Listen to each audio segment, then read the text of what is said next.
जगवती कलश तो ले लो ना, नहीं श्रीमती करो सुनीता।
ढोल वाले भैया आपने बहुत अच्छा ढोल बजाया।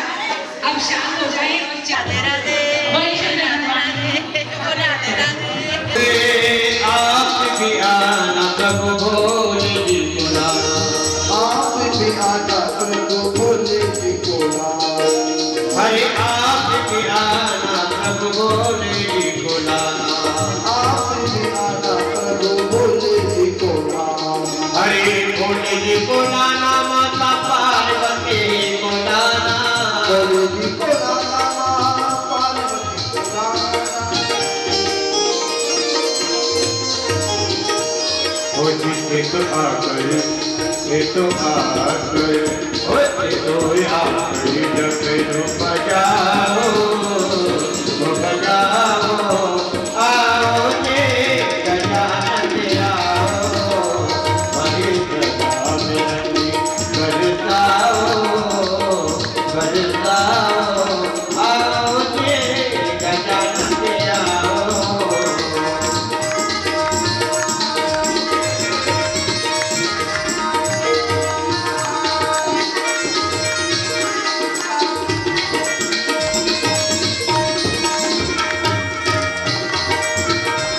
हरि बोल।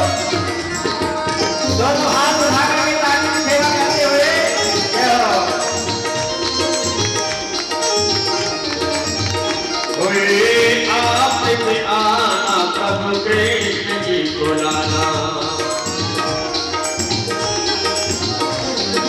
हरे कृष्ण जी को लाना, तुम राधे जी को लाना, को लाना, राधे जी को लाना। हरे कृष्ण जी को लाना, संग राधे जी को लाना, को लाना, राधे जी को लाना।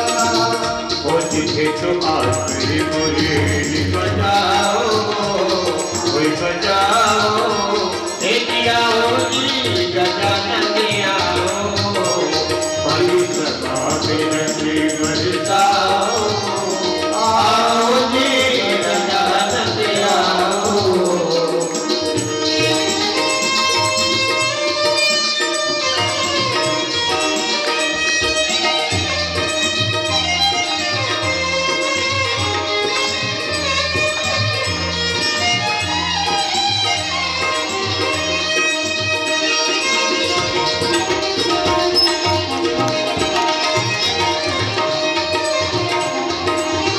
अरे आप भी आओ प्रभु ब्रह्मा जी को लाना, आप भी आना प्रभु ब्रह्मा जी को लाना।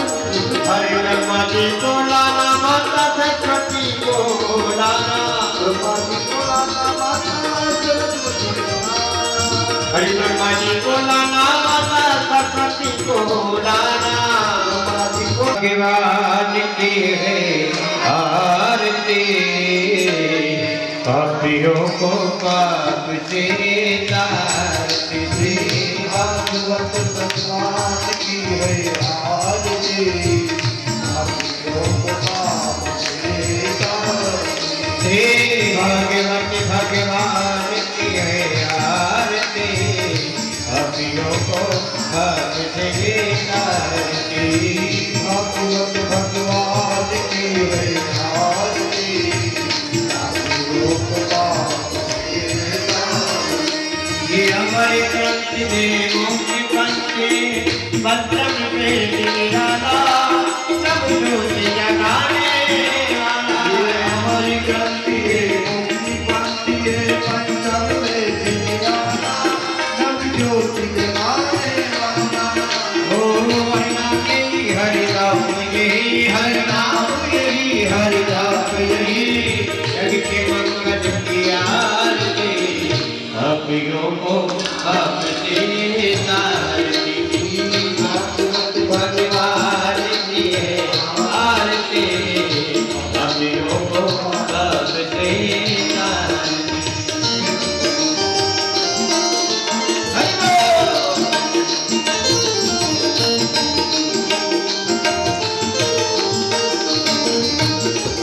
ये नाथ की पावन पुनीत पापों को मिटाने वाला, हरि दर्शन कराने वाला, ये नाथ की पावन पुनीत पापों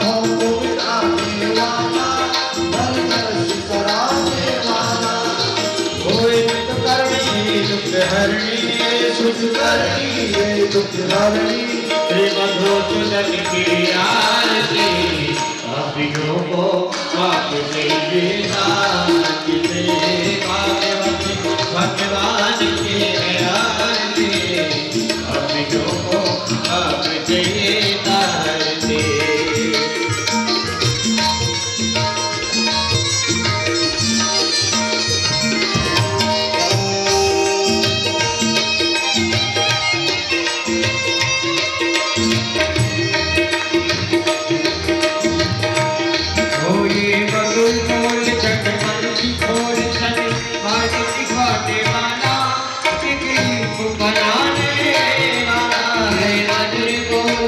पंक्ति खोल सन्मार्गी बताने वाला बिगड़ी को बनाने वाला श्री राम यही घनश्याम यही श्री राम यही घनश्याम यही श्री राम यही घनश्याम यही मेरा राम यही मेरा श्याम यही प्रभु की महिमा की आरती पापियों को माफ कीजिएगा श्री भाग्यवती भगवान की है आरती पापियों को माफ कीजिएगा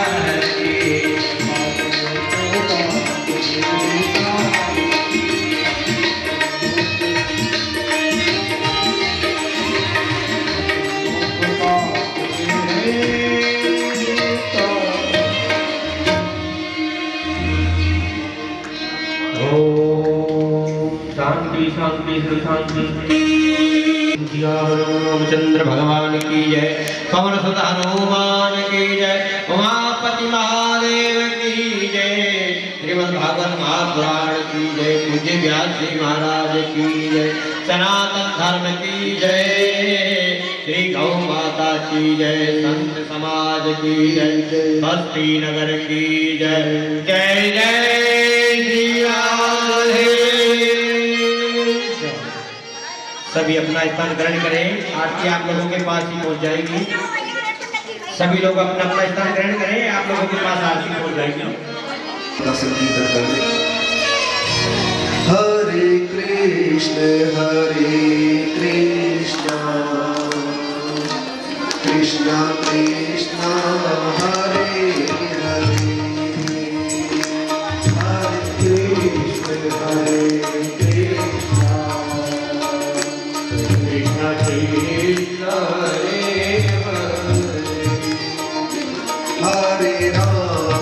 हरे राम राम राम हरे हरे हरे राम राम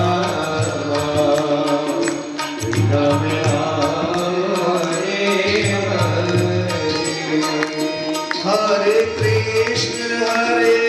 कृष्ण कृष्ण कृष्ण हरे हरे हरे कृष्ण हरे राम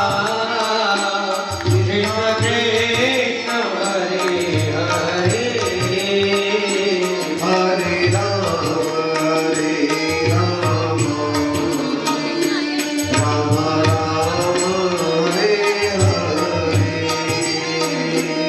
हरे हरे राम राम राम हरे हरे कृष्ण कृष्ण कृष्ण हरे हरे हरे कृष्ण कृष्ण कृष्ण हरे हरे हरे राम हरि बोल राम राम राम हरे हरे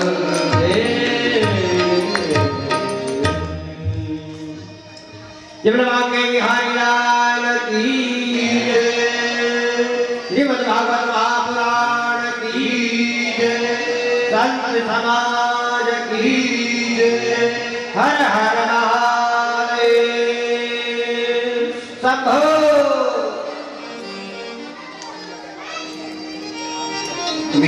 तन है मिट्टी मन है, मिट्टी दाना पानी है, मिट्टी ही तन बदन हमारा, सो सब ठीक कहानी है। पर जो उल्टा समझ इसे ही, बने आप ही ज्ञानी है। मिट्टी करता है जीवन को और बड़ा अज्ञान है। श्री राधा रानी गौशाला पपरावट गांव नजफगढ़ की सहायता के लिए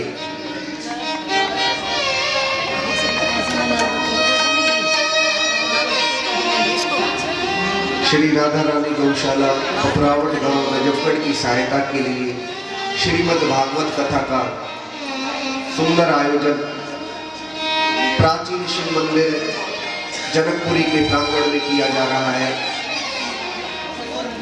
और जब परमात्मा की असीम कृपा होती है तब जाकर इस मानव को सत्संग मिलता है। बिनु सत्संग विवेक ना होई, बिनु सत्संग विवेक ना होई। राम कृपा बिनु सुलभ न सोई, राम कृपा बिनु सुलभ न सोई। सत्संगत मूल मंगल दूला, सत्संगत मूल मंगल दूला। सोई फल सीधी सब साधन दूला, सोई फल सब साधन दूला।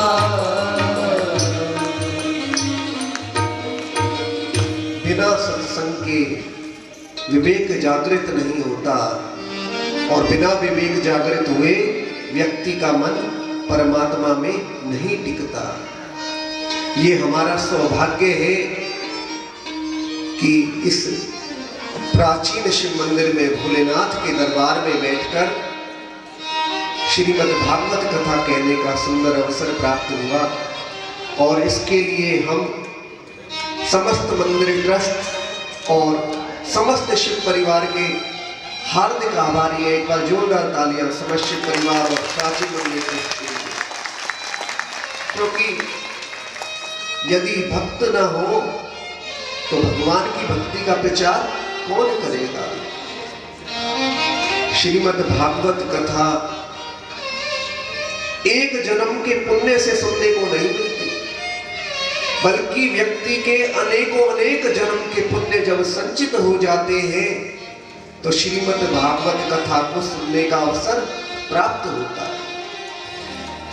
श्रीमद् भागवत का कथा के महात्म ने स्पष्ट लिखा है कि भागवत कथा मुक्ति देने के लिए गरज नहीं है। कोई कथा सुन लो और मुक्ति को ले जाओ।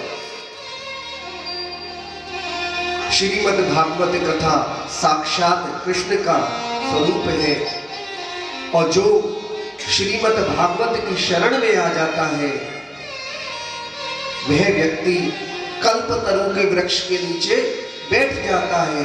कल्प वृक्ष की क्या विशेषता होती है? कल्प वृक्ष के नीचे एक बार बैठ जाओ और जो आप चाहते हो, जो मांगते हो, वो आपको अवश्य मिलेगा। ऐसे ही श्रीमद् भागवत कथा से जो कुछ भी मांगना चाहो वह आपको मिल जाएगा। लेकिन बहनों और भाइयों, हम तो यही कहेंगे कि श्रीमद् भागवत से यदि मांगना ही है तो संसार की छोटी मोटी वस्तुएं क्या मांगने। अगर श्रीमद् भागवत से ही मांगना ही है तो कन्हैया को मांग लेना, क्योंकि जो मायापति के चरणों को पकड़ लेता है माया उसके पीछे पीछे दौड़ती है। इसलिए श्रीमद् भागवत कथा से संसार की वस्तुएं मत मांगना, श्रीमद् भागवत से कन्हैया का प्रेम और भक्ति मांग लेना। और क्या मांग लेना? वृंदावन को। क्योंकि जो प्रेम करता है वह वृंदावन धाम का अधिकारी हो जाता है और उसका मन क्या कह उठता है, मेरे उठे विरह की पीर सखी वृंदावन जाऊंगी, अरे वृंदावन जाऊंगी सखी वृंदावन जाऊंगी, वृंदावन जाऊंगी सखी ना लौट के आऊंगी, अरे वृंदावन जाऊंगी सखी ना लौट के आओगे, आज मुरली आज मुरली आज मुरली अपना पीर सखी वृंदावन जाऊंगी, आज मुरली अपना पीर सखी वृंदावन जाऊंगी।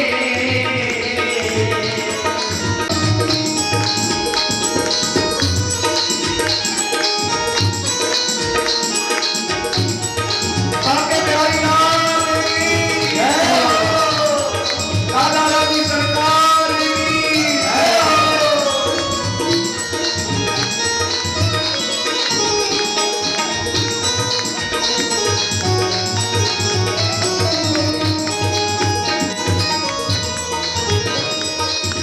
पूर्णिमा ने शाम की दीवानी हो गई, पूर्णिमा ने शाम की दीवानी हो गई, शाम रहते दुनिया से बेगानी हो गई, शाम रहते दुनिया से बेगानी हो गई, मेरे अखियां मेरे अखियां मेरे अखियां में बरसे सखी वृंदावन जाऊंगी, मेरे अखियां में बरसे सखी वृंदावन जाऊंगी। जय हो हरि राम हरि जय हो।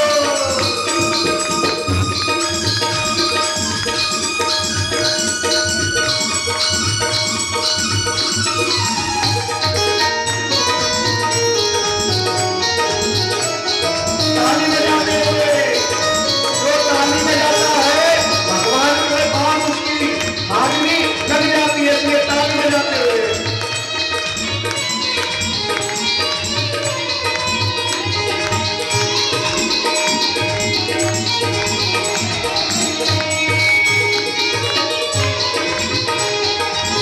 छोड़ दिया मैंने भोजन पानी शाम की चाहत में, छोड़ दिया मैंने भोजन पानी शाम की चाहत में,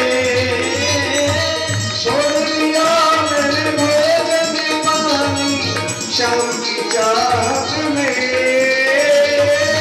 छोड़ दिया मैंने भोजन पानी शाम की याद में, दुनिया से दुनिया से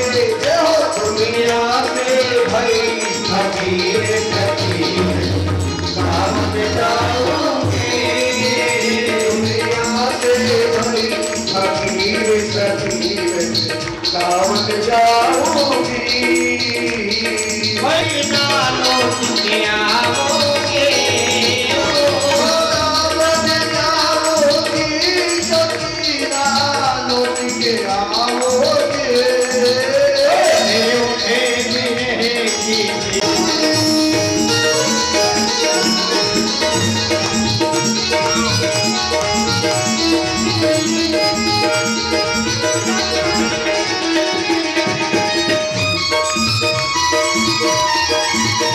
जय हो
सखी सावन जाओगे।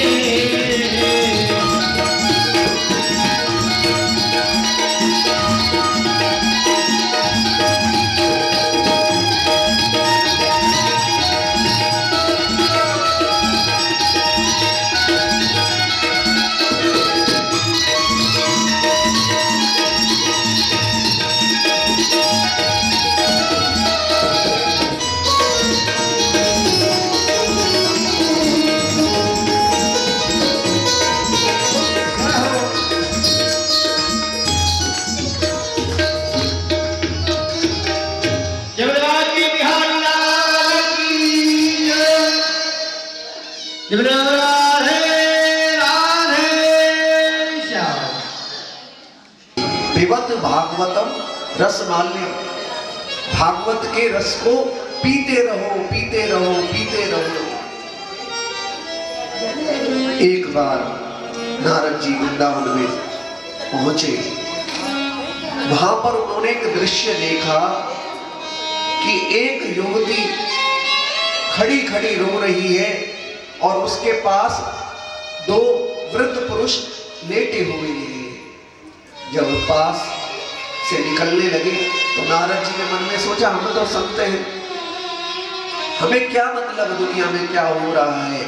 जैसे ही थोड़ा सा आगे बढ़े और उस युवती ने पुकारा, हे नारद जी रुक जाइए।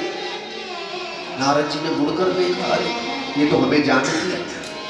पास गए और परिचय पूछा, देवी आप कौन हो। रोते रोते उस युवती ने कहा, नारद जी मैं भक्ति हूं और ये दोनों मेरे पुत्र ज्ञान और वैराग्य हैं। इस वृंदावन धाम की ऐसी महिमा है कि यहां पर आने से मैं तो युवा हो गई, लेकिन मेरे दोनों पुत्र ज्ञान और वैराग्य अभी भी वृद्ध हैं। और नारद जी आप जैसे संत यदि कृपा करें तो मेरे दोनों पुत्र फिर से युवा हो जाएंगे, क्योंकि संतों की कृपा जीवन में आ गई तो ये समझ लो भगवंत की कृपा मिलने में कोई देर नहीं है। तुलसी बाबा ने क्या कहा, प्रथम भगति संतन कर संगा,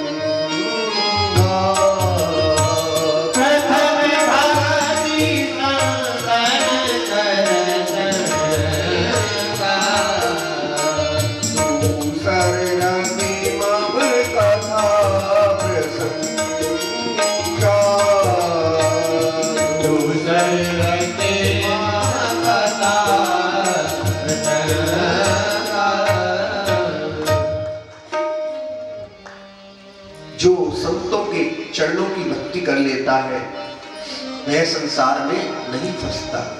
देखो बहनों भाइयों, अगर किसी व्यक्ति को करंट लगा हुआ हो और आप उसे छू दो तो क्या करंट आपको नहीं लगेगा? लेकिन आप ये कहो हमें तो पता नहीं था इसने छू दिया। देखो पता था या नहीं था, लेकिन जिसको करंट लगा हो और गलती से भी आपने उसको छू दिया तो करंट तो आपको लगेगा।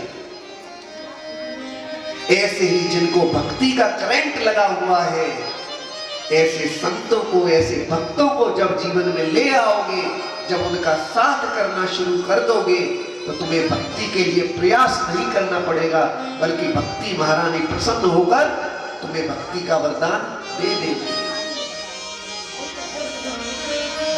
एक भक्त से किसी ने पूछा कौन बड़े हैं? भक्त ने कहा बड़े तो कन्हैया ही है, लेकिन कन्हैया से भी बड़े उनके भक्त हैं। किसी ने को बड़ा आश्चर्य हुआ, ये तो अभिमान की बात हुई कि भगवान से भी बड़ा भक्त को बता दिया, आप ऐसा कैसे कह रहे हो? उस भक्त ने कहा कन्हैया कितना भी बड़ा हो, लेकिन भक्त के हृदय की 2 अंगुल में समा जाता है तो कौन बड़ा होगा? भक्त बड़ा होगा। भक्त के हृदय की 2 अंगुल में समा जाता है कि नहीं? भक्ति महारानी नारद जी से प्रार्थना करने लगी, हे नारद जी हे संत भगवान कुछ उपाय कीजिए। नारद जी ने वेदों का पाठ किया, उपनिषदों का पाठ किया, गीता पाठ किया, बार बार वेदों के श्लोक सुनाते हैं। इससे ज्ञान और वैराग्य की मूर्छा तो भंग होती है, लेकिन दोबारा से फिर मूर्छित हो जाते हैं। भक्ति महारानी बहुत निराश हो गई, नारद जी से कहने लगी, हे प्रभु अब तो आप ही उपाय कर सकते हो। नारद जी ने कहा, सुनो भक्ति महारानी, मैं तुम्हें वचन देता हूं कि कन्हैया कहीं गए नहीं है। जब तक इन दोनों तुम्हारे पुत्रों ज्ञान और वैराग्य को युवावस्था में न देख लूंगा, चैन से नहीं बैठूंगा। और नारद जी वहां से विदा लेकर चल पड़े, आश्वासन दिया कि मैं कोई न कोई उपाय अवश्य करूंगा। अब बड़े बड़े संतों के पास जाते हैं, नारद जी को देखते ही सबकी वाणी बंद हो जाती है। भक्ति के आचार्य हैं नारद जी, जब भक्ति के आचार्य जी ही कोई उपाय नहीं कर पाए तो हम क्या उपाय बताएं।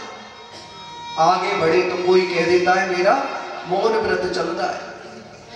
भैया कोई मास्टर 8वीं 10वीं के बालक से कोई बात पूछे तो बालक बता देगा, कोई बड़ी बात नहीं। लेकिन भक्ति के आचार्य खुद किसी से बात पूछे तो लोगों को बड़ा आश्चर्य होता है कि नारद जी हमसे पूछ रहे हैं, जबकि ये तो खुद ही भक्ति के आचार्य। बहुत मन में पीड़ा हुई, नारद जी निराश होकर आगे बढ़े। तभी उन्होंने संकाली ऋषियों को देखा, सनत, सनंदन, सनातन और सनत कुमार। चारों ऋषि मुस्कुराते हुए दिखाई पड़े। नारद जी के मन में यह बात आ गई कि जब संत मिल गए तो कोई न कोई उपाय अवश्य मिलेगा। और ये सनत, सनंदन, सनातन, सनत कुमार कैसे ऋषि है कि इनकी अवस्था बालक जैसी है। एक भाई कथा सुनाता है और 3 भाई नीचे बैठकर कथा सुनते हैं। फिर दूसरा भाई आकर व्यास गद्दी पर बैठकर कथा सुनाते हैं, बाकी 3 कथा सुनते हैं। कथा, सत्संग और भजन ही जिनका जीवन है। नारद जी को देखते ही संकाली ऋषियों ने कहा, नारद जी आपका मुख मलिन क्यों हो रहा है? नारद जी कहने लगे कि भक्ति महारानी के पुत्रों को मैंने बार बार वेद उपनिषद शास्त्र सुनाए, लेकिन वह उनकी मूर्छा नहीं टूटी। उन्हें युवा करने के लिए क्या उपाय है?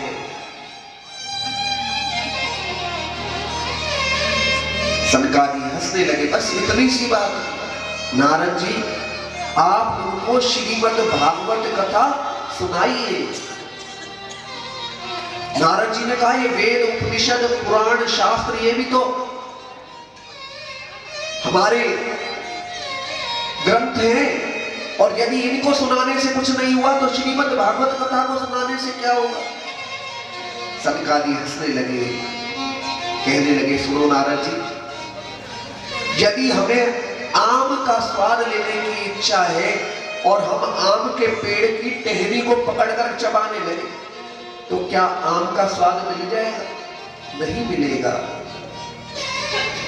दूध से ही घी बनता है, लेकिन हमारी माताएं कढ़ाई में दूध को गर्म करके और उसमें पूड़ी सेकने की कोशिश करें और ये कहें दूध से ही तो घी बनता है, पूड़ी भी छनाछन सिक जाएंगी।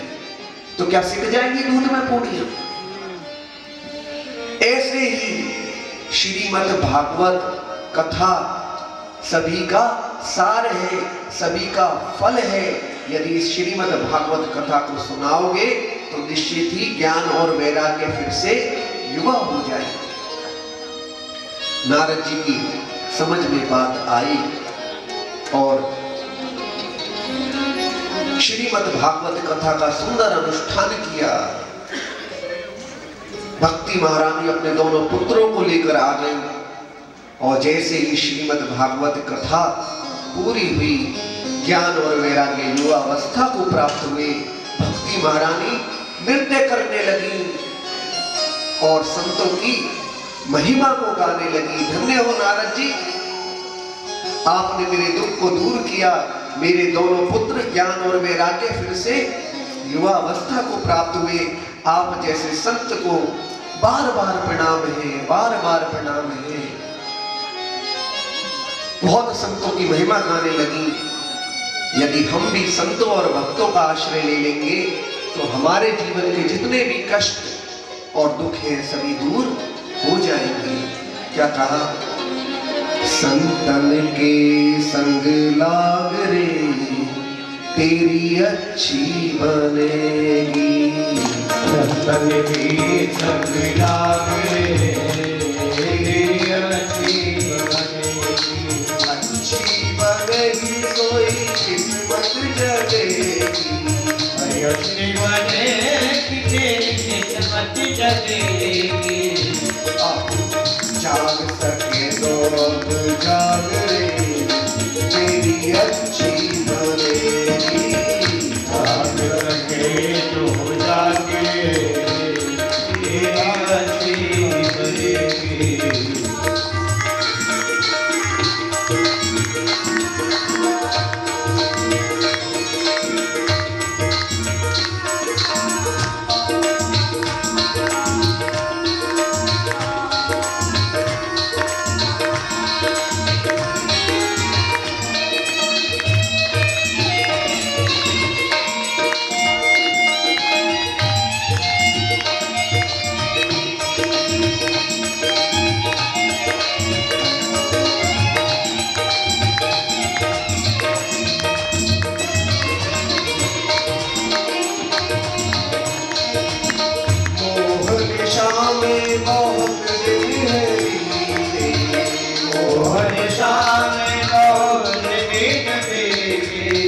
श्याम कृपा रहे हम तो रीते।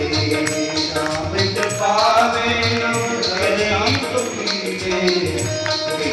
भूल जाए बिगड़े भाग रे तेरी अच्छी बनेगी।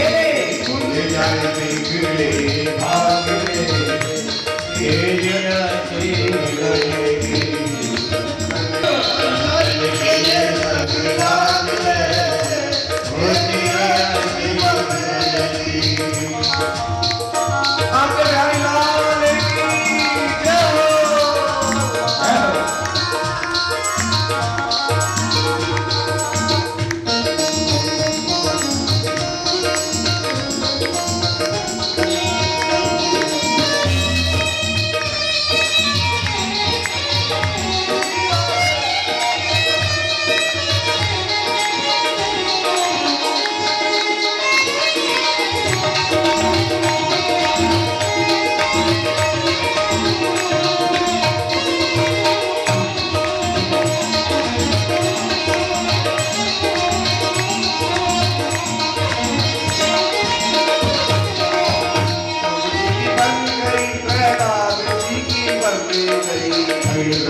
प्रहलाद जी की बन गई। ध्रुव जी की बन गई प्रहलाद जी की बन गई। हरि कीर्तन में लाग रे तेरी अच्छी बनेगी। हरि कीर्तन में लाग रे तेरी अच्छी बनेगी।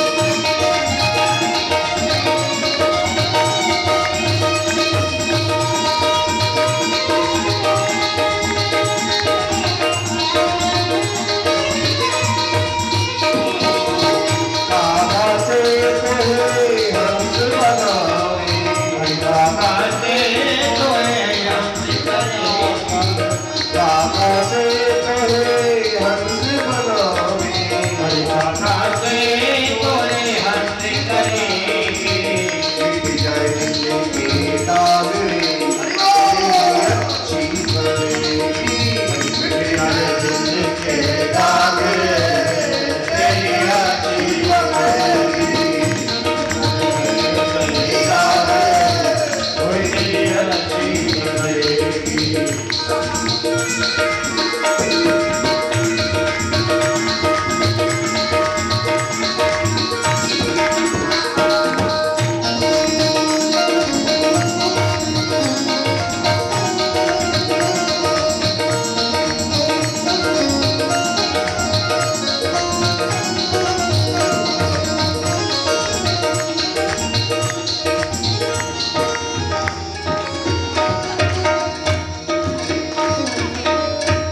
केवल राधे रानी सरकार की जय हो।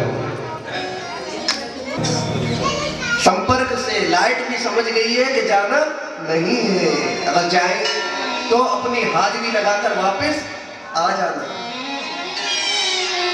हमें यहाँ पर आकर जितनी प्रसन्नता हुई ना, सही बताते हैं आज पहला दिन है, लेकिन हमें ऐसा लग रहा है कि हमें तो यहाँ पर बहुत पहले आ जाना चाहिए था। भगवान भोलेनाथ ने पहले क्यों नहीं बुलाया? आप लोगों के उत्साह को देखकर, आपके प्रेम और भक्ति को देखकर, शिव परिवार की सेवा को देखकर मन बार बार करेगा आप बुलाते रहे और हम आते रहे।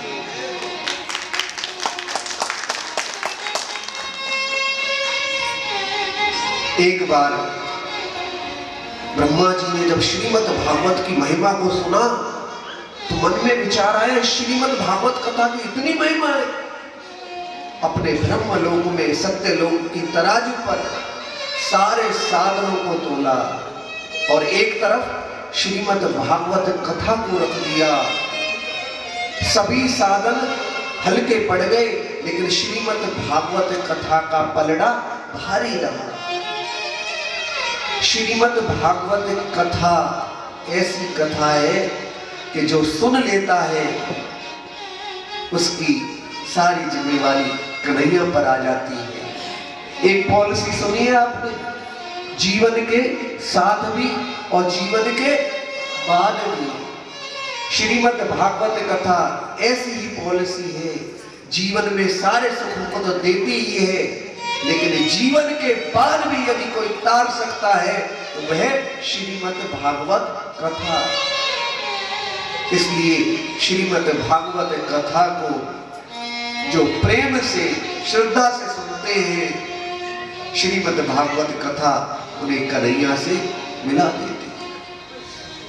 ब्रह्मलोक में सारे साधनों को तोड़ कर देख लिया ब्रह्मा जी ने, ऐसी क्या बात है इसमें, और भी तो शास्त्र हैं, पुराण हैं, ग्रंथ हैं, लेकिन जब तोला तो सारे साधन हल्के पड़ गए और श्रीमद् भागवत कथा का पलड़ा भारी रहा। इसलिए इस मनुष्य शरीर को पाकर हमें श्रीमद् भागवत कथा को सुनते रहना चाहिए, बार बार सुनना चाहिए। और कब तक सुनना चाहिए? जब तक कि टेढ़ी टांग वाला हमारी आंखों के सामने प्रकट ना हो, तब तक सुनते रहना चाहिए। देखो, जो कथा सुनकर कह देते हैं ना, हमने बहुत सुनी है, अरे टीवी पर तो रोज आती है कथाएं, चैनल बदल बदल कर देखते रहो। हम सही कह रहे हैं, आप कथाएं रोज आती है, लेकिन श्रीमद् भागवत कथा को सुनकर जो ये कह दे कि मैंने बहुत कथा सुनी है, इसका मतलब वो पक्का श्रोता नहीं है। अच्छा, एक बात बताओ, आप रोटी आप कब से खा रहे हो? कभी आपका रोटी से मन भरा? मैंने बहुत रोटी खा ली, आज के बाद रोटी को राधे राधे, अब मैं रोटी नहीं खाऊंगा या नहीं खाऊंगी। ऐसा कौन सा भक्त है जो कह दे कि रोटी से पेट भर गया? तो भगवान की कथा से जिसका पेट भर गया, इसका मतलब वह भगवान की कथा का पक्का श्रोता नहीं है। क्योंकि सबसे बड़े तो श्रोता कौन है? भोलेनाथ बैठे और देखो अपनी गोद में बिठाकर कथा करा रहे हैं। हमारा तो विचार था वहां पे करें, लेकिन हमारी शिव परिवार की बहनों ने जब कहा कि नहीं, तो हम तो यही समझ रहे हैं कि भोलेनाथ ने कहा दूर कहां जाओगे, अब मेरी गोद में बैठ के कर लो मेरे बालक को। तो गोद में बैठकर कथा करने का सौभाग्य दिया है। और कैसे श्रोता है भोलेनाथ? पक्के श्रोता। एक बार त्रेता जुग माही, एक बार त्रेता जुग माही, शंभु गए कुंभज ऋषि पाही, शंभु गए कुंभज ऋषि पाही, संग सती जग जननी भवानी, संग सती जग जननी भवानी, पूजे ऋषि अखिलेश्वर जानी, पूजे ऋषि अखिलेश्वर जानी, राम कथा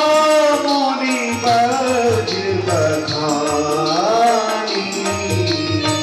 राम कथा मुनि बज बखानी, सुनी महेश परम सुकुमारी,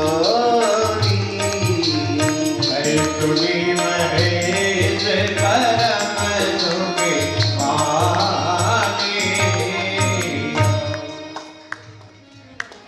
राम कथा माता पार्वती के साथ सुनने गए। कुंभज ऋषि कौन है? ऋषि अगस्त। राम कथा मुनि बज बखानी, सुनी महेश परम सुकुमारी। जबकि सुना किसने? माता पार्वती ने भी सुना, लेकिन परम सुख किसने माना? भोलेनाथ ने। इसलिए जब कथा को सुनते हो तो सब तरफ से ध्यान को खींचकर कथा में ही लगाया करो। ये तो महाराज जी बैठ गए, अब पता नहीं कितनी देर और कथा कहेंगे। घर पे बच्चे रो रहे होंगे, 6 बजे रोटी बनानी है मुझे, और ये तो बोले ही जा रहे हैं, बोले ही जा रहे हैं। पता नहीं कब बंद होंगे, कब घर जाने का मौका मिलेगा। हम तो अच्छे फंस गए आज। ऐसी बातें नहीं सोचनी चाहिए। आप भगवान की कथा को जब ध्यान से सुनोगे, जो भगवान की कथा को सुनता है फिर कन्हैया उसकी व्यथा को सुनते हैं। अगर चाहते हो सारे फैसले हो आपके पक्ष में, कन्हैया की तस्वीर लगाइए अपने मन के कक्ष में।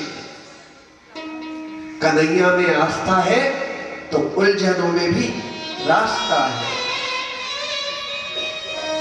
इसलिए जो व्यक्ति कन्हैया की भक्ति करता है, कन्हैया उसके लिए कुछ भी करने को तत्पर रहते हैं।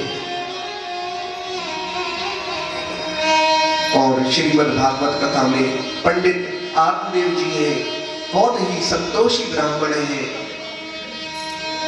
जीवन में एक ही कष्ट है, सब कुछ है लेकिन कोई संतान नहीं है। और लोग इतने उल्हाने ताने देते हैं कि सुबह सुबह घर से निकलते हैं तो कोई मुंह को देख लेता, अरे किस निपुते का मुंह देख लिया, सवेरे सवेरे काम नहीं बनेगा।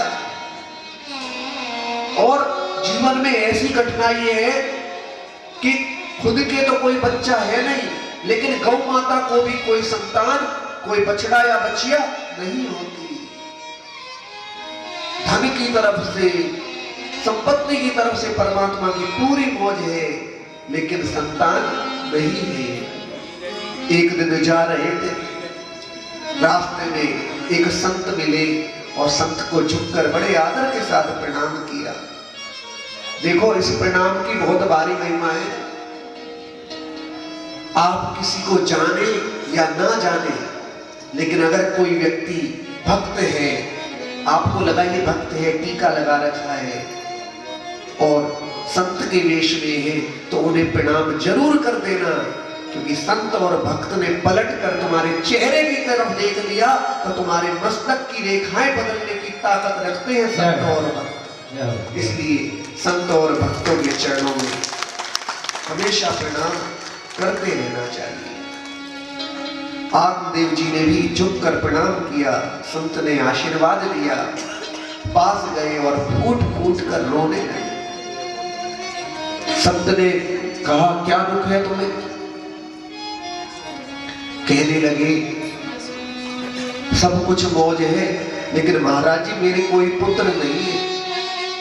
संत कहने लगे अरे तो इसमें दुख की क्या बात है, पुत्र नहीं है तो क्या हुआ, भगवान का भजन करो, भगवान की भक्ति तो है। आत्मदेव जी कहने लगे आप बाबा बैरागी पुत्र के सुख को क्या जानो। जब छोटा बच्चा तोतली भाषा में पिताजी पिताजी कहता है ना, तो मन में लड्डू सा घुल जाता है। आप क्या जानो, आप तो बाबा बैरागी हो। संत ने बहुत समझाया, देखो पुत्र से कोई सुख नहीं मिलता, सुख व्यक्ति को अपने कर्मों से मिलता है। पुत्र को पाकर तुम सुखी हो ही जाओगे ऐसा कोई आवश्यक नहीं है। पुत्रवती जुवती जग सोई,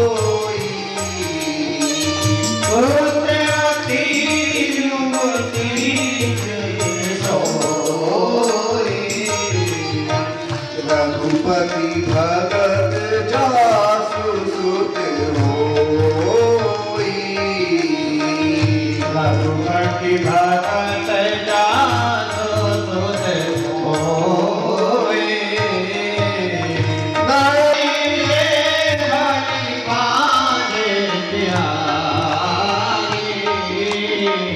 राम विमुख सुत तेहित आनी, राम विमुख तेहित आनी।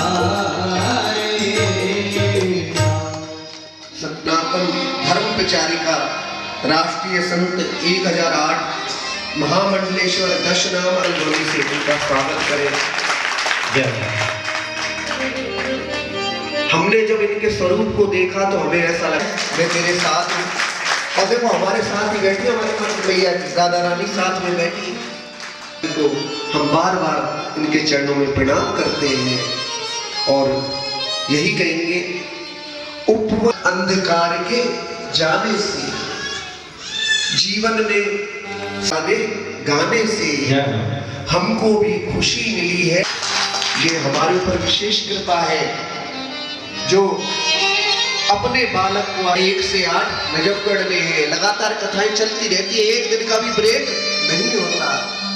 तो ऐसी भक्ति जब दर्शन किया तो मन में एक ही भाव आया, राधा उनसे यही आशीर्वाद मांगते हैं कि हमारे अंदर इतनी योग्यता नहीं है कि श्रीमद् भागवत कथा को हम कह सके, लेकिन ये को समझाने लगे संत कि देखो पुत्र से कोई सुख नहीं मिलता। हम चाहते हैं कि माता जी के भी हम तो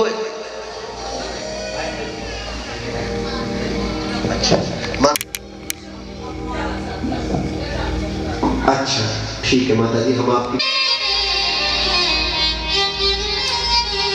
आत्मदेव जी ने इनको समझाया संत ने, देखो पुत्र होने से कोई सुख नहीं मिलता, और तुम तो इस जन्म की कह रहे हो, मेरे तुम्हारे मसीह है तुम्हारे भाग्य में।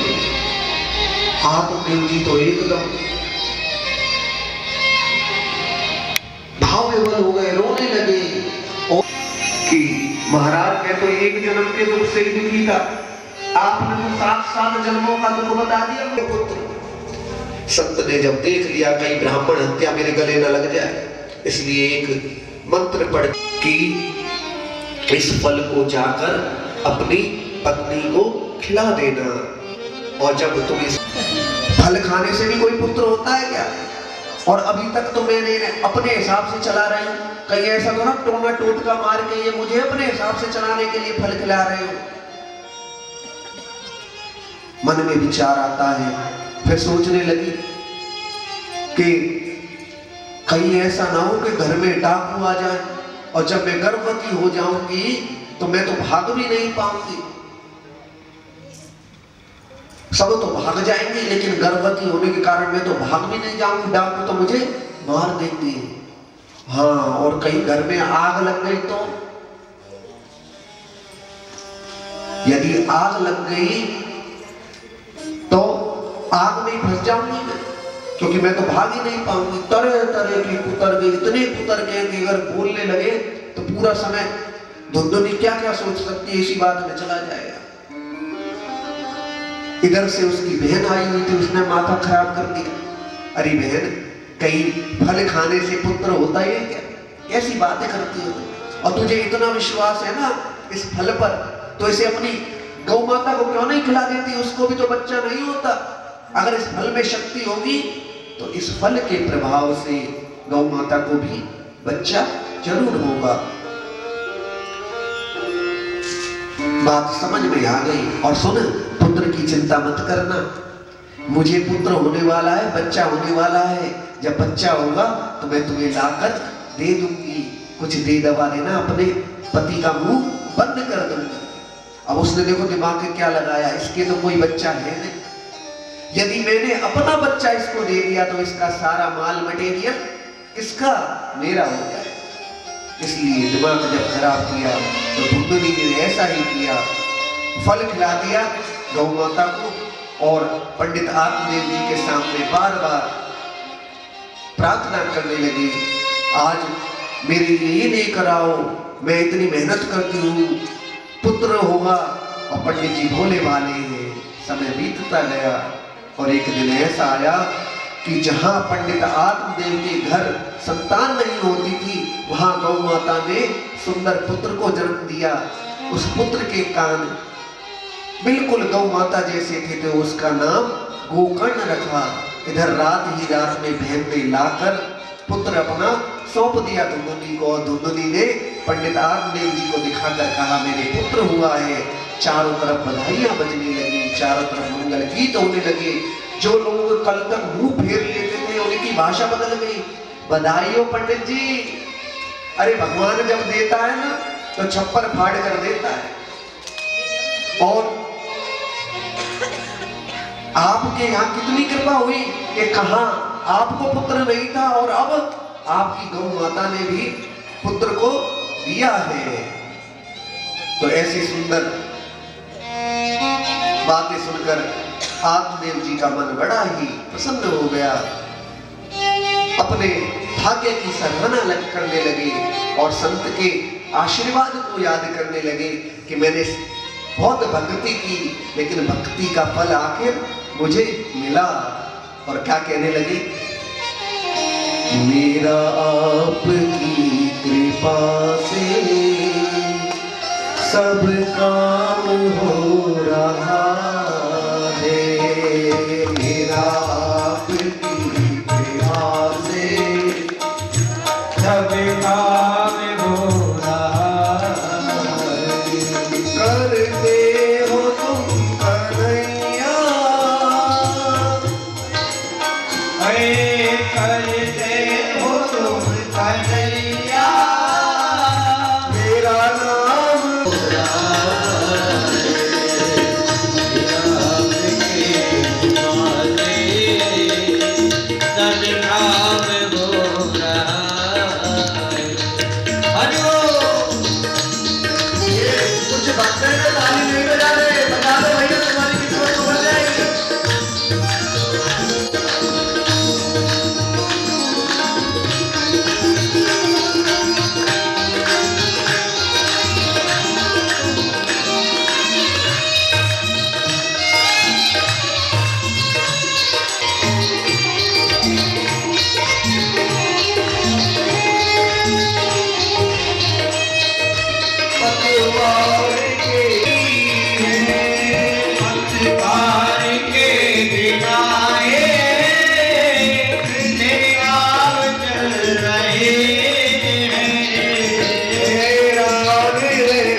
मिल रही करता नहीं मैं कुछ भी, करता नहीं मैं कुछ भी, आराम हो रहा है मेरा आपकी कृपा से, सब काम हो रहा है मेरा आपकी कृपा से, सब काम हो रहा है।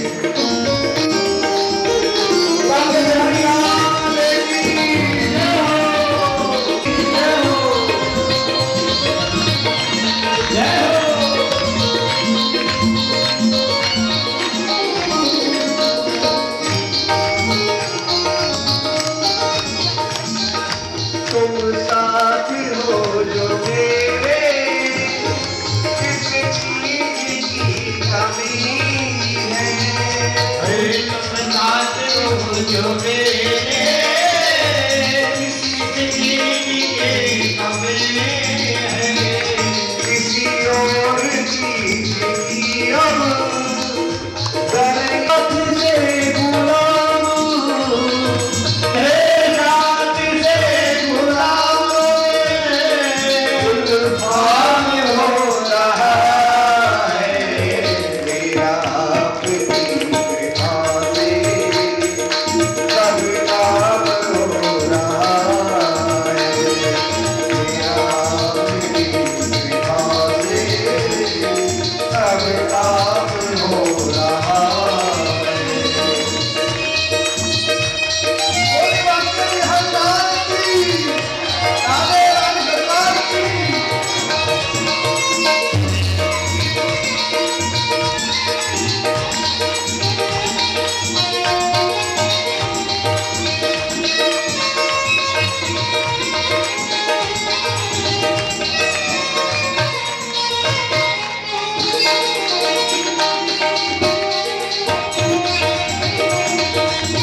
तेरा प्यार कैसे पाऊं,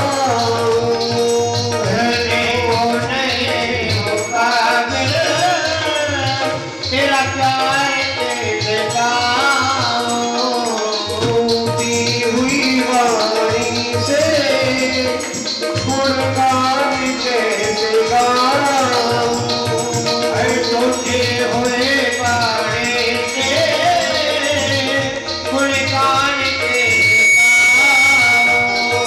तेरी प्रेरणा से ही सब, तेरी प्रेरणा से ही सब ये कमाल हो रहा है।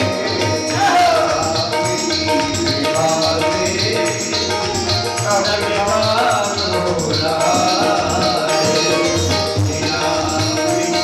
आपकी कृपा से सब काम हो रहा है। आपकी कृपा से सब काम हो रहा है। सब काम हो रहा है। सब काम हो रहा है।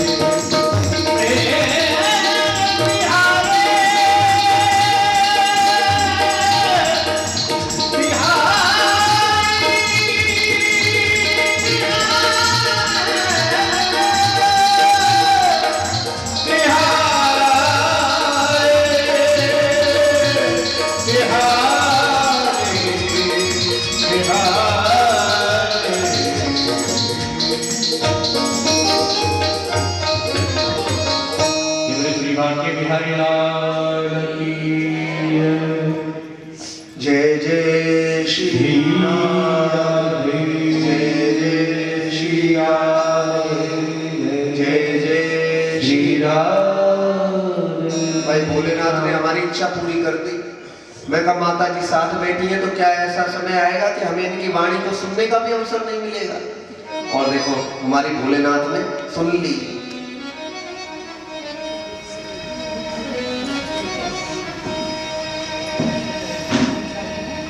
जय माता दी। जय माता दी। बोलो काशी विश्वनाथ भगवान की। जी माता जी सुनना चाहते हैं। सच में? हाँ जी बिल्कुल बिल्कुल, हमारा सौभाग्य है कि सबने अनुमोदन कर दिया हमारी बात। देखिए तालियों में वो गूंज नहीं है जो मैं बोल सकती।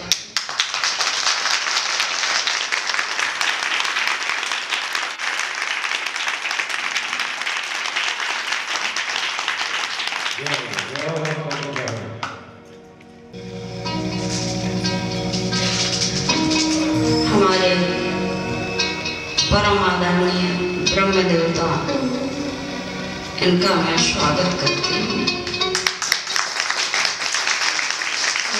अभिवादन करती हूँ। उस वक्त मैंने माइक इसलिए नहीं लिया क्योंकि व्यास गद्दी पर बैठने वाला व्यक्ति साधारण नहीं होता है। ये व्यास गद्दी का अपमान है। और ये मैं अनुरोध करूंगी पंडित जी आपसे भी कि कभी भी बीच में व्यास गद्दी का अपमान मत करें। बहुत सारे हमारे कई जगहों पर मैं देखती हूँ बीच में किसी को भी बोलने के लिए, प्रैक्टिस के लिए इस प्रकार से, ये बहुत ही गलत है। प्रैक्टिस करना अच्छी बात है, संवाद होना चाहिए, परंतु बीच में नहीं। अब मैं आती हूँ माताओं बहनों पर ज़्यादा समय न लेते हुए। मैं यहाँ पर सभी माताओं बहनों को देख रही हूँ। हम सख्त सनातन धर्म से हैं। क्या इसका महत्व मालूम है आपको? मालूम है? आवाज आनी चाहिए। आए हो या श्रवण करने? सुनने आए, स्नान करने आए। कथा सुनना और श्रवण करना ये बहुत महत्वपूर्ण बात है। सुनना एक सुनना और छोड़ दिया, श्रवण किया यानी कि उसका रसपान किया। कन्हैया की कथा सुनने आए हो तो उसका रस का आनंद लीजिए। ये वो अमृत है, ये वो अमृत वाणी है। जब व्यास पीठ पर बैठे हुए साक्षात व्यास जी के मुखार बिंदु से जो अमृत निकलता है, ये आप सबके जीवन में अमृतमय सुख, शांति, समृद्धि की अनुभूति आपको तभी होगी जब इसे सुनना नहीं बल्कि आप श्रवण करोगे। साथ ही सभी माताओं बहनों से मैं कहना चाहूँगी, अपने संस्कार और अपनी संस्कृति को लपेट के चलिए।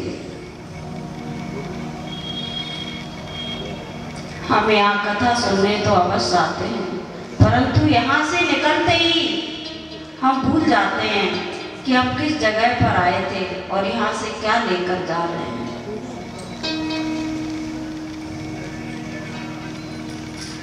आप दुर्गा हैं, लक्ष्मी हैं, सरस्वती भी हैं, अन्नपूर्णा भी हैं। वक्त आने पर काली, महाकाली, महिषास मर्दिनी भी बन जाती है। बनना भी चाहिए, बनिए, परंतु अपनी बहन बेटियों को, अपने घर में जितने भी छोटे नन्हे बालक, बाल गोपाल, बालिकाएं, इन सभी को वेद विद्या का ज्ञान अवश्य दीजिए।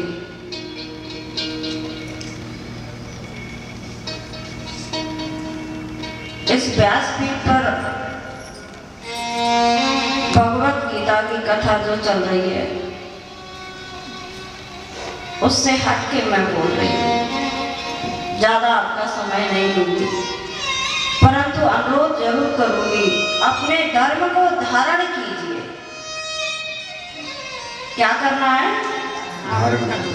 धर्म को धारण कीजिए गर्व से। मस्तक पर तिलक होना चाहिए, जिह्वा पर मंत्र होने चाहिए, हाथों में अस्त्र और घर में शास्त्र होने चाहिए। तो आप में से कितने लोग हैं ये बताएं मुझे कि आपके घर में अस्त्र और शास्त्र दोनों ही हैं? हाथ उठाकर एकदम स्पष्ट नजर आने चाहिए मुझे। और जिन जिन के घर में नहीं है तो आज संकल्प लीजिए कि आपके घर में अस्त्र भी होंगे, शस्त्र भी होंगे। हमारे सनातन धर्म में ब्रह्मा जी के हाथ में क्या थे? वेद तो थे परंतु शस्त्र नहीं थे, इसलिए धरती पर उनकी पूजा नहीं होती है। तो यदि आप पूजना चाहते हो, सम्मान पाना चाहते हो, मान प्रतिष्ठा पाना चाहते हो, आपके परिवार का वर्चस्व, शस्त्र का मतलब ये नहीं है कि लाठी लेकर चल दीजिए। तलवार जिसे संस्कार के स्वरूप में जब आपको दी जाती है, गदा हो, जितने भी अस्त्र हमारे भगवानों के हैं, वो संस्कार के रूप में जब आपके हाथ में आते हैं तो नमस्तक होकर के उन्हें आदर पूर्वक लीजिए और घर में ले जाते समय उन्हें आशीर्वाद के रूप में ले जाइए। और जब कभी वक्त आ जाए, भारत में आज आपको एक बात बता दूं, सभी माताओं से अनुरोध करूंगी कि अपने अपने घरों में टीवी आप सभी देखते हो, कथाएं भी देखते हो, सीरियल भी देखते हो, सब देखिए, परंतु न्यूज भी देखिए। अति आवश्यक और अनिवार्य है, जिससे आपको ये चलेगा कि हमारे भारत के अंदर क्या हो रहा है। आपने अपनी दुनिया अपने घर के आसपास बसा रखी है, इतनी सी नहीं है। अदृश्य रूप में अति भयावह युद्ध छिड़ा हुआ है, परंतु आपको नजर नहीं आ रहा है। गंभीर विषय है। भगवान भोलेनाथ के दरबार में क्यों पहुंची मैं? हमारी देवी जी का फोन आया, ना चाहते हुए भी मैं यहाँ पर पहुंच गई।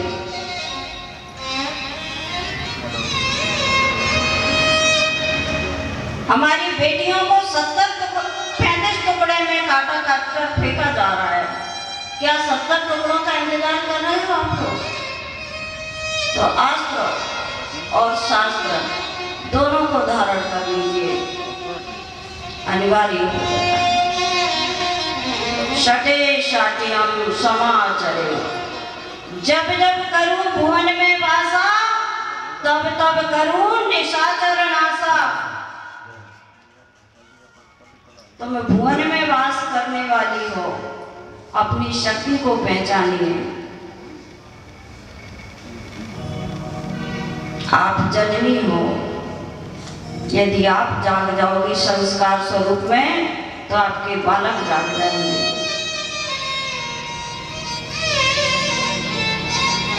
वक्त नहीं है, बहुत कुछ कहना चाहती हूँ पर समय नहीं है। और एक चीज से बचिए, अपनी बच्चियों को कभी ये मत कहिए कि ससुराल में जाकर कुछ हो जाए तो मुझे फोन कर दीजिए। इस शब्द से परहेज कर लीजिए, बल्कि ये कहिए मैं पहली गुरु माँ हूँ, तुम्हारी दूसरी गुरु तुम्हारी सास है। धैर्य सिखाइए। माँ संस्कार देती है, सास संस्कार को पालन करना सिखाती है, सास आपको गृहस्थी चलाना सिखाती है, सास आपके जीवन में साहस भरने का कार्य करती है। वह जानती है कि आप परिपक्व हो, आप सर्वगुण संपन्न हो, परंतु फिर भी आपकी प्रशंसा नहीं करती है। इसलिए नहीं कि वो करना नहीं चाहती, परंतु इसलिए नहीं करती कि आप उसकी प्रशंसा से कहीं लापरवाह न हो जाए। कभी कभी खुशी भी हमें मार डालती है। इसलिए सास को कभी बेटी मत बनिए, सिर्फ बहू ही बनिए। उसने 25 साल 20 साल का अपना बेटा दिया है आपको, जिसने उसे अपना वात्सल्य खिलाया है। उसने कल्पना की होती मेरी बहू आएगी, मेरा वंश बढ़ाएगी, मुझे प्यार करेगी, लेकिन आप क्या करते हैं, हम क्या करते हैं? पति अपना अपने पास जरूर रखिए, पर किसी माँ का बेटा उससे मत छीनिए।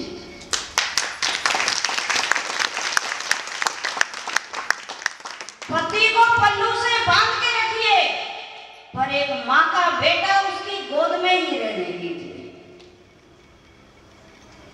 तो जब भी कभी कोई बहू बेटियों की आप कोई एक दूसरे की निंदा करते हो, सुनिए भी मत, बोलिए भी मत, और बोलने वाले को वहीं पर पूर्ण विराम लगाइए। हमारा समाज क्यों बिखर गया?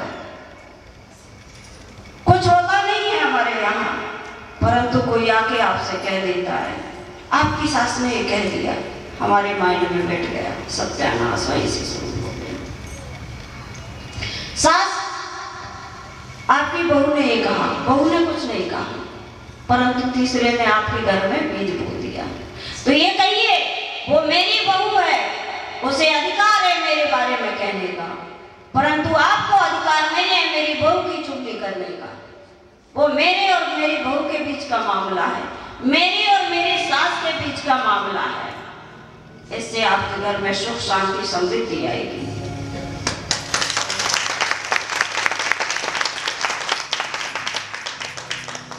बात विषय ये कुछ क्षण के होते हैं, क्रोध कुछ पल का होता है, उसको वहीं छोड़ने की आदत डालिए। पकड़ के पल्लू में बांध के मत ले जाइए। कुछ कह दिया, थोड़ी देर बाद कहिए माँ जी चलिए बैठकर चाय पीते हैं, और नहीं भी पीने वाली तो आप नहीं पिएंगे तब तक मैं भी चाय नहीं पीऊंगी। देखिए सास कैसे माँ बन जाती है। और कभी आपको लग रहा है कि बहू को मैंने थोड़ा सा, तो कहिए मेरे लिए चाय बना कर लाइए, साथ में अपने लिए भी बैठ के जरा कुछ चर्चा करनी है। कोई चर्चा नहीं है, परंतु चर्चा करनी है, क्योंकि हमें बेकार मिटाना है। ये बहुत जरूरी है। क्या ये करेंगे आप लोग? निंदा सुनना निंदा करने वाले से ज्यादा अपराधी बड़ा अपराधी होता है। तो निंदा सुनना बंद कर दीजिए। अपने परिवारों को स्वस्थ विचार दीजिए। स्वस्थ विचार से ही स्वस्थ समाज बनता है। किसी की बेटी, किसी की बहू कितनी ही गलत क्यों ना हो, पर उंगली उस पर मत उठाइए, क्योंकि आपको नहीं पता कि वो किस स्थिति, किस परिस्थिति, किस व्यवस्था के कारण उसके साथ ये हुआ। आपने सुना, अपने विचार बनाए और उसको शायद दलदल से निकल भी जाती, पर आपकी वाणी ने, आपकी दृष्टि ने शोषण कर दिया। शोषण वाणी से होता है, शोषण दृष्टि से होता है, अंत में शरीर होता है। हमारी बेटियों के साथ आज इतने भयावह दृश्य आप सभी सुनते होंगे, देखते होंगे, परंतु आपने कभी विचार किया ये क्यों हो रहा है? ये समाज के नाम पर बोलने वाले जितने भी लोग बैठे हैं यहाँ पर, जो ये कहते हैं मैं समाज हूँ, तो समाज की पहले परिभाषा समझिए। समाज शब्द एक बहुत महत्वपूर्ण शब्द है। मैं भगवत कथा से हटके पूरे विषय बोल रही हूँ जो हमारे समाज के लिए आवश्यक है। समाज की परिभाषा समझिए। समाज कौन है? आप सब समाज हो। तो समाज को, उस कैंसर को निकाल कर फेंक दीजिए। किसी की बहन बेटी यदि गलत है तो उसे सही मार्गदर्शन कीजिए, दलदल में मत ढकेलिए, उसे अकेला मत छोड़िए। आज किसी की बेटी बहकावे में आकर के कुछ गलत कार्य करती है तो कभी ये मत कहिए उसने ये किया, बल्कि बेटी आप मेरी बेटी, वो शुक्ला की, मिश्रा की, गुप्ता जी की नहीं, वो हमारी बेटियां हैं, हमारे समाज का हिस्सा हैं, हमारे परिवार का हिस्सा हैं। क्या पड़ोसी की बेटी आपकी बेटी नहीं है? पड़ोसी की बहू आपकी बहू नहीं है? आग यदि पड़ोसी के घर में नहीं बल्कि 10 घर पीछे लगी है, परंतु आप यदि ये विचार कर रहे हो कि ये आग मेरे तक नहीं पहुंचेगी, मेरे परिवार तक नहीं पहुंचेगी, तो बहुत बड़ी गलतफहमी है हम सब। ये कभी भी हमारे घर तक पहुंच सकती है, कभी भी हमारे प्राणांगन में पहुंच सकती है। ये भारत भूमि हमारे प्राणांगन है। ये गृह युद्ध से छिड़ा हुआ है, गृह युद्ध चल रहा है अदृश्य रूप में, परंतु हम देखकर भी अनदेखा कर रहे हैं। जगाया उसे जाता है जो सोया हुआ हो, जो जाकर भी सोने का ढोंग रच रहा हो उसे जीवन में कभी नहीं जगाया जा सकता। तो ये ढोंग से जागिए, अपने और अपनों की रक्षा का बीड़ा उठाइए। दुश्मन की भी बेटी हो एक बार तो उसके साथ खड़े हो जाइए। वचनबद्धता वहां पर रखिए जहां समाज, परिवार, धर्म और राष्ट्र का भला हो रहा हो, और वचन वहां तोड़ दीजिए जहां राष्ट्र और धर्म और समाज का हित हो रहा हो। भगवद गीता और रामायण का एक प्रसंग छोटा सा सुना देती हूँ। सीता का जब हरण हुआ तो गिद्धराज ने माँ सीता को वचन दिया कि माते जब तक आपकी सूचना प्रभु श्री राम को नहीं दे दूंगा तब तक काल भी मेरा बाल बांका नहीं कर सकता। वचन दे दिया। ठीक उसी प्रकार कौरवों के गुरु, उन्होंने भी कौरवों को वचन दे रखा था कि मैं अंत तक आपका साथ दूंगा। जब द्रौपदी का चीरहरण हो रहा था तो सभी ने मौन धारण किया, मौन का उपहार दिया। मां भगवती का स्वरूप थी, चाहती थी तो भस्म कर सकती थी द्रौपदी, परंतु धैर्य को धारण किया। देखा कि महागुरु विराजमान है और धर्म का अनादर होते हुए देखकर भी हमारे पति, गुरुजन, राजा, महाराजा सभी मौन हैं। अंत क्या हुआ तत्क्षण में बताती हूँ। गिद्धराज की जब मृत्यु हुई, स्वयं नारायण के अवतार प्रभु राम के आंखों से अश्रु बह रहे थे, परंतु जब कौरवों के गुरु की मृत्यु हुई तो शेष सैया पर लेटकर अश्रुधारा बह रही थी और नारायण मुस्कुरा रहे थे। यह है धर्म और अधर्म की।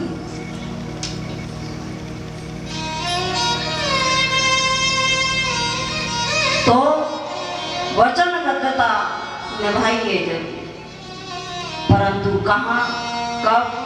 प्रकृति परिवर्तनशील है, अपने आप में, अपने विचारों में बदलाव लाइए। अपनी बहन बेटियों को बचाने के लिए अब उस वचन को तोड़ दीजिए। शटे शाट्यम समाचरे, जे मोए मारा ते मो मारू।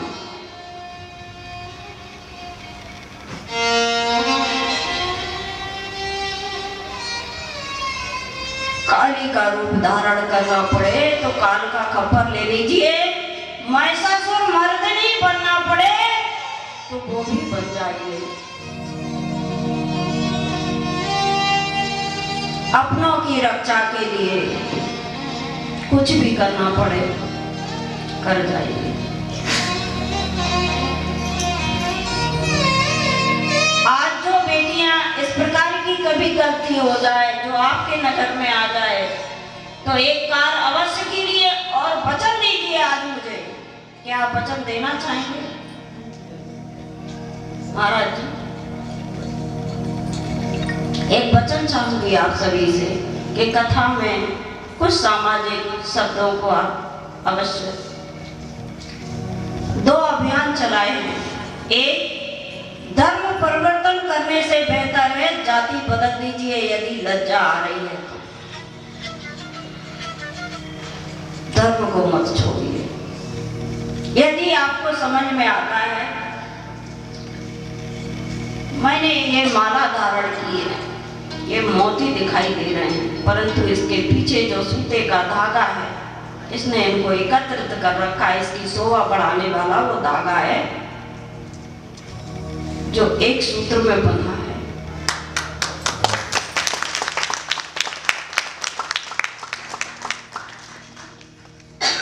हमारे समाज को दीमक लग चुकी है। दीमक फूल में हो, पत्तियों में हो, डालियों में हो, वह अपना कार्य करती है। उस दीमक को, घृणित विचारों को उखाड़ फेंकिए। एकता में बहुत शक्ति है। और जहां पर इन बेटियों की बात आ जाए, सभी भाइयों से मैं निवेदन करूंगी, सभी बच्चों से मैं निवेदन करूंगी, सभी माताओं से, कितनी भी गलत क्यों ना हो, एक बार उसके साथ खड़े हो जाइए और अपने एरिया में, अपने गली मोहल्ले में 10 बच्चों का संगठन तैयार करिए और उसमें उस बच्ची का नंबर डाल दीजिए, बेटा तुम्हें जो करना करिए, परंतु आपकी सुबह शाम की फोटो इस ग्रुप में आनी चाहिए। जो जिहाद चल रहा है उन्हें पता है, आप समाज के नाम पर कह देते ये बेटी मेरी मर गई, उन्हें पता है इसके सर पर हाथ रखने वाला कोई नहीं है। क्या आपको अपने संस्कारों पर भरोसा नहीं है? उत्तर चाहिए। अपने संस्कारों पर भरोसा नहीं है, होना चाहिए। और यदि भरोसा है तो पुनः वापसी की तैयारी भी करना आपकी जिम्मेदारी है। यदि गलत कदम उठाया है तो वो बेटी की गलती नहीं, हमारी गलती है। हमारे संस्कारों में कहीं ना कहीं कमी रह गई है, तो पहले हमें हमारी गलती सुधारनी होगी। और जब आप ये कार्य करने लग जाएंगे, सुबह शाम की फोटो चाहिए बच्ची और मोबाइल, बहुत इसका दुरुपयोग भी कर सकते हैं, उपयोग भी कर सकते हैं। सुबह शाम अपनी लोकेशन अवश्य भेजना, चेहरे का फोटो जरूर भेजना। हमारी बेटी सुरक्षित है ये आप सबको पता होना चाहिए।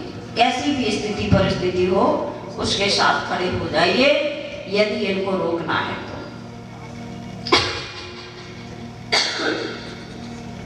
बहुत महत्वपूर्ण बात बोल रही हूँ, शायद थोड़ी कठिनाई आएगी। जब होता है तो दर्द बहुत ज्यादा होता है, परंतु उस दर्द को पी लीजिए।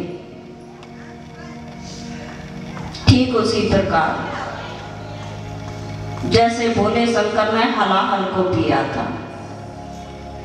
हलाहल से तो ज्यादा जहरीला नहीं हो सकता ना। ये समाज के लिए बहुत जरूरी है, हमारी बेटियों के लिए बहुत जरूरी है। और उनके साथ खड़े होइए, अपने बेटियों को बचाइए, अपनी दुर्गाओं को बचाइए। क्या ये करेंगे आप सभी? करेंगे, सभी करेंगे। एक बार जोर से, हाथ जोर से आवाज आनी चाहिए। क्या आप सभी लोग करेंगे? संकल्प लीजिए, आप हर हाल में अपनों के साथ खड़े रहेंगे।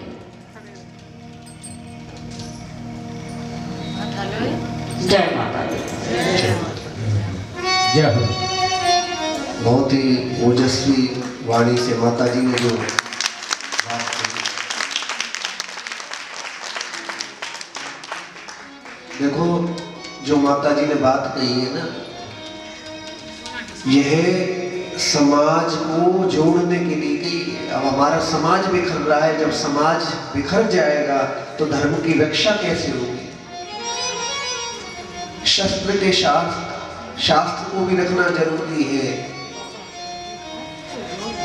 इसलिए जो माता जी ने संकल्प दिलाया कि बहन बेटियों की जो समस्या है उसके साथ यदि समाज के लोग मिलकर खड़े हो जाएं तो समाज को बिखरने से कोई नहीं रोक सकता।